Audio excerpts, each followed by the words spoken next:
What's up, guys? BullseyeAUG. Just wanted to make a quick video for you guys, and as I'm turning this on, it sounds like I have a bear around here. I might need to take care of that first. So anyway, while I'm looking for this bear, I guess I could just go ahead and talk about a couple of things that I want to go over. First of all, I was trying to do the series where I was pretending to be actually in the game and all.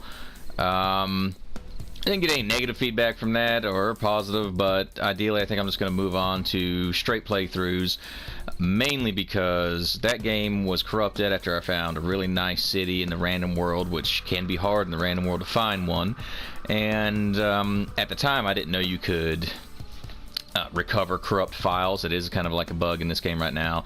So I started another game that had got corrupted after a while, so I was trying to get back up to speed and with inventory and all that. And then at the same time, I was playing with my sister for a little bit, and her game got corrupted, so forth and so on. So kind of frustrating in some ways with a lot of that. But what I've decided to do is play on creative mode now, because just in case it does get... oh god. There's that bear. There's the bear. Come on, die. Whew. That was close. And I'm bleeding out, so I need to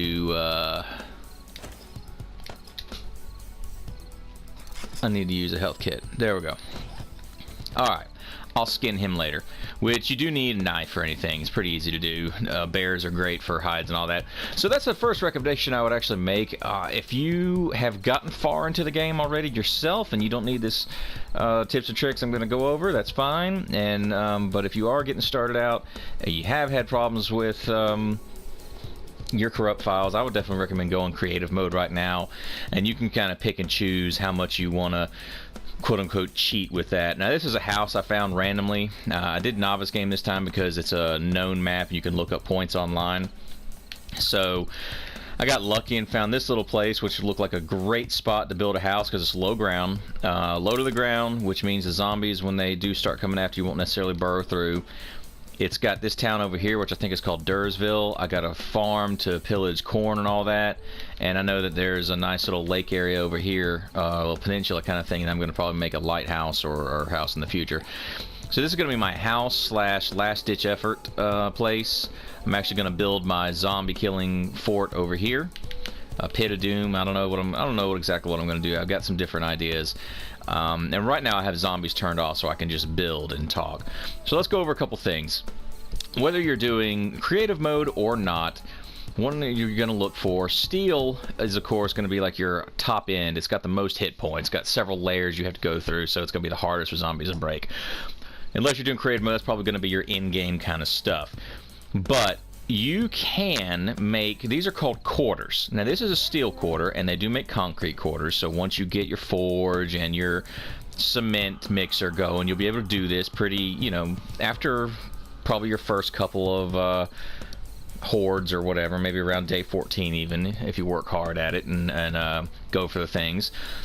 What's nice about this though is you've got this block here, here's the quarter, and this is where you have to put the next line, so it gives you this spot where the zombies that are walking you can shoot. Now here's the other great thing. If you notice while I'm meleeing, now if I angle down, of course I'm going to hit the box, and you see how many hit points it has, 10,000, that's a lot. You knock that off, there's another layer, you knock that layer off, there's another layer, it's awesome. But you're doing this, you're not damaging the block, and guess what you can do? Now, at least on the PC version you could do this. I have not tested it on the console yet, I'm going to, but you can hit the zombies, so you don't have to worry about damaging your block. They most likely are also not going to be damaging that block, and you can melee them if you want to. And then what you're going to want to do, if you do use this system, have your spikes or anything out here, of course, to damage them, and maybe use the truss or bar system that you can shoot through to make a lip up here so you can come and finish them off. Here's the other thing. If you've ever walked through your campfire and caught on fire, well, guess what else you can do? I have not used this system yet, but when I caught myself on fire, I decided I was going to try this. Campfires for damaging the zombies. what I'm thinking is a smaller frame fort with all this good stuff and spikes, campfires as a first layer, and then spikes inside so they'll catch fire and then get damaged and then shoot. And I think it's going to be a really good approach. It might not work later in the game when you get the tougher hordes, but we'll see. Over here, what I was trying to do, I messed with several things, like cobweb and water. What I'm trying to do is see if I can effectively build a water pit to make it to where, like, let's say you have a high fort and you don't, you know, the ladder in this system in this game is a little wonky sometimes. See if you could just get a fast drop down into the water. The first couple of ones I did were not deep enough. That's why I have a broken foot right now, and so I'm trying to see if I can build one. Unfortunately, the water physics in this game are a little difficult. It's definitely not like a lot of other creative games where you can just easily pick up and drop water.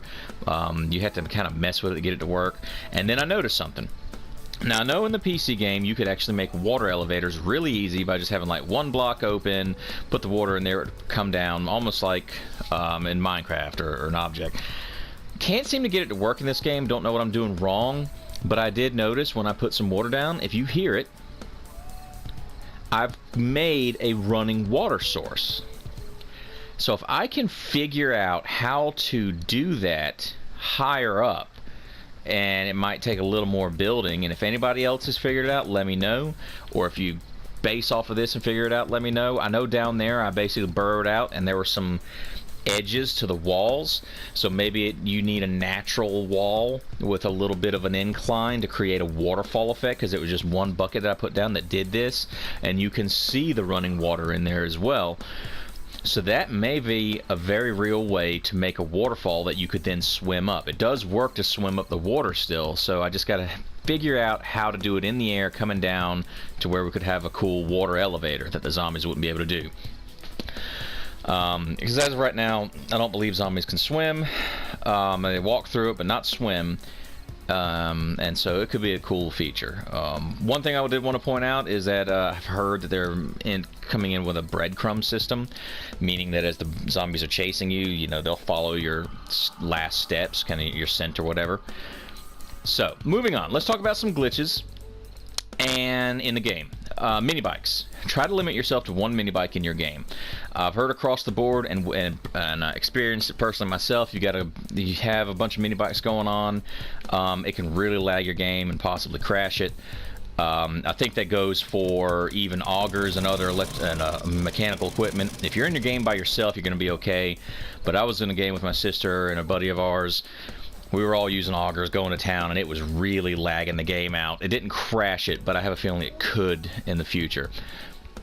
The other thing, if you are going to use creative mode, or you've built up enough supplies to do so, I would recommend mining with TNT and gas barrels.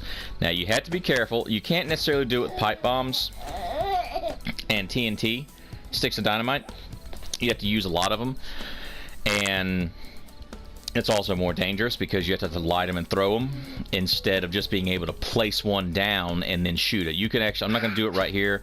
I've done it over here, and you can see the damage it does. You can place gas barrels and TNT down and then shoot it with a gun. For some reason, I could not get that to work with placing a pipe bomb or placing a stick of dynamite and then shooting it. You actually have to light those first. But you can see this was just one gas can. I kind of put it here, and it blew out. I dug out a little bit more, but it blew out a huge area. So if you were careful and using creative mode and didn't care about not getting the mining experience to go in it, use some gas cans and some TNT and go to town. Makes huge holes really fast. Next tip: put a ladder up. Okay, you got your ladder here. Now, zombies can follow you up a ladder, and of course crawlers can crawl up walls, and you know how to stop those. You put a lip up, you know, the little awning type stuff, or even just another box around to stop them from climbing. But for regular zombies, put your ladder up and then take out these bottom two rungs, okay? Then just put up a block right over here and jump to your ladder. Zombies are not going to be able to follow you, okay? And you can just come up here and go to town on them. Alright? Pretty easy. Next trick. Now, of course, you'd rather do this on zombies themselves, but let's say you are just wanting to level up your gun. I know this at least works with the shotgun, and it takes away dirt too. You can actually level up your gun just by shooting it at the earth. Let's see if I can. I've already done it a couple times, so it might take longer. But not only does the shotgun actually take away dirt slowly, but it does do it. But you see right there, you can actually skill up your shotgun by doing it. I haven't tested this with other guns. I just thought it was kind of funny. Obviously, it's more fun to do it on the actual zombies, but you can do it. I just wanted to let you know. Next thing, I think the last tip and trick I want to show you real quick. If you've been messing around with different types of blocks, you know, like wondering, hey, why is my brick falling here? Why is my wood falling? Blah, blah, blah, blah, blah, blah, blah. One thing you need to keep in mind, you see these 4 lines right here. Now, I chose reinforced concrete, reinforced wood metal block, steel block, and a wood block. Hit triangle on that. You see how it has hardness, max load, and mass? Max load and mass is what allows you to bring them out without a support structure. You see the max load of 24 and the mass of 4. Obviously, 24 divided by 4, that means you can put 6 blocks out with just wood. So here's my anchor block. And then 1, 2, 3, 4, 5, 6 can come out. If I put 7 on, okay, let's get each of these.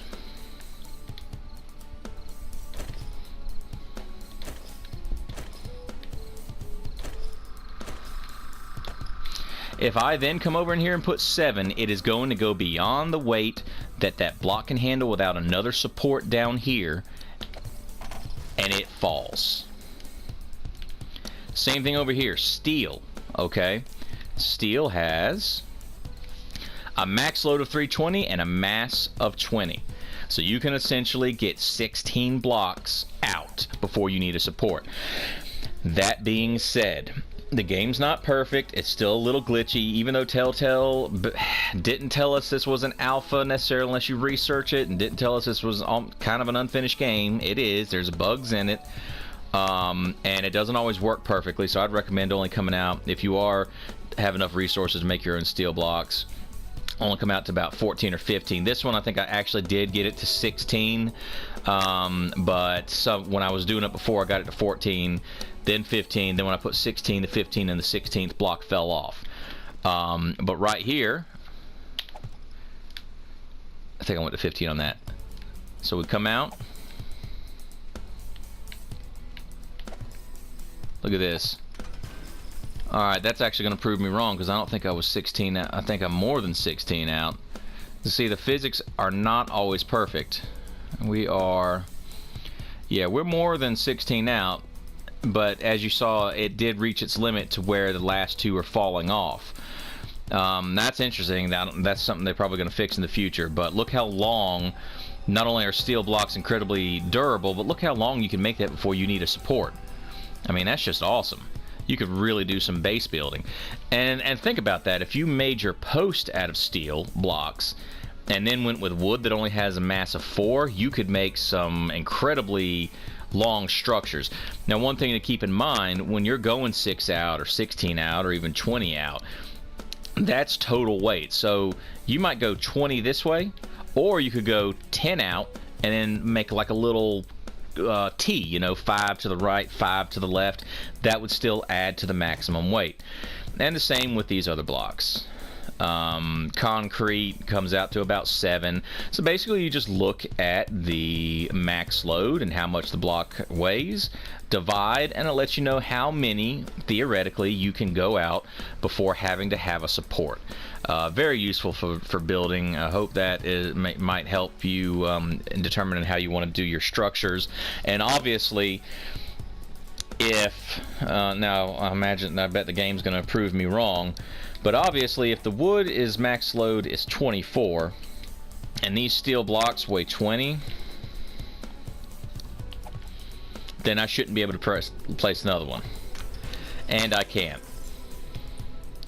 You can put one and then it just falls.